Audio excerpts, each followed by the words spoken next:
ನಿಮ್ಮೆಲ್ಲರಿಗೂ ಗೊತ್ತಾ? ಭಾರತದ ರೂಪಾಯಿ ಮೌಲ್ಯ $1ನ ಎದುರು ಎಷ್ಟಿದೆ ಅಂತ? ಈಗ ₹85.39 ಇದೆ. ಇದು ನಮ್ಮ ಭಾರತ ದೇಶದ ಆರ್ಥಿಕತೆ ಮೇಲೆ ಯಾವ ರೀತಿ ಪರಿಣಾಮ ಬೀರುತ್ತೆ ಅಂದ್ರೆ, ಮೊದಲನೇದಾಗಿ ಡಾಲರ್‌ನ ದರ ಹೆಚ್ಚಾದಂಗೆ ನಾವೇನು ಇಂಪೋರ್ಟ್ ಮಾಡ್ಕೊಂತೀವಿ, ಕ್ರೂಡ್ ಆಯಿಲ್ ಆಗಿರ್ಬೋದು, ಎಲೆಕ್ಟ್ರಾನಿಕ್ಸ್ ಅಥವಾ ಇತರ ಯಂತ್ರೋಪಕರಣಗಳ ಆಮದು ವೆಚ್ಚ ಹೆಚ್ಚಾಗಿ, ಇದರಿಂದ ನಮ್ಮ ಭಾರತ ದೇಶದಲ್ಲಿ ದರ ಏರಿಕೆಯಾಗಿ ನಮ್ಮ ಮತ್ತು ನಿಮ್ಮೆಲ್ಲರ ದಿನನಿತ್ಯದ ಖರ್ಚು ಕೂಡ ಹೆಚ್ಚಾಗುತ್ತೆ.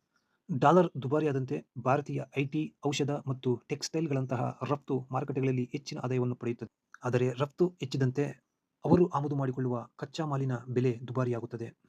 ಮೂರನೇದಾಗಿ, ವಿದೇಶದಲ್ಲಿ ಕೆಲಸ ಮಾಡುವ ಭಾರತೀಯರು ಭಾರತಕ್ಕೆ ಹಣ ಕಳುಹಿಸುವಾಗ ಹೆಚ್ಚು ರೂಪಾಯಿಗಳನ್ನು ಪಡೆಯುತ್ತಾರೆ. ಇದರಿಂದ ದೇಶದ ಉಳಿತಾಯ ಮತ್ತು ಖರ್ಚು ಶಕ್ತಿ ಹೆಚ್ಚಿಸುತ್ತದೆ. ಅದೇ ರೀತಿ ರೂಪಾಯಿ ಮೌಲ್ಯ ದುರ್ಬಲವಾದರೆ ವಿದೇಶಿ ಹೂಡಿಕೆದಾರರು ಕಡಿಮೆ ಲಾಭದ ಕಾರಣದಿಂದ ಹಿಂಪಡೆಯಬಹುದು. ಅದೇ ರೀತಿ ಡಾಲರ್‌ನಲ್ಲಿ ಹೊಂದಿರುವ ಋಣಗಳನ್ನು ತೀರಿಸಲು ಕಂಪನಿಗಳಿಗೆ ಹೆಚ್ಚು ರೂಪಾಯಿ ಬೇಕಾಗುತ್ತದೆ. ಇದರಿಂದ ಆರ್ಥಿಕ ಒತ್ತಡ ಹೆಚ್ಚಿಸುತ್ತದೆ. ಡಾಲರ್‌ನ ಎದುರು ರೂಪಾಯಿ ಮೌಲ್ಯ ಹೆಚ್ಚಿದಂತೆ ಕೆಲವು ಉತ್ತಮ ಮತ್ತು ಕೆಟ್ಟ ಪರಿಣಾಮಗಳನ್ನು ಕೂಡ ಹೊಂದಿದೆ. ಈ ಬಗ್ಗೆ ನಿಮ್ಮ ಅಭಿಪ್ರಾಯ ಏನು? ಕಾಮೆಂಟ್ ಮಾಡಿ, ಲೈಕ್ ಮಾಡಿ ಮತ್ತು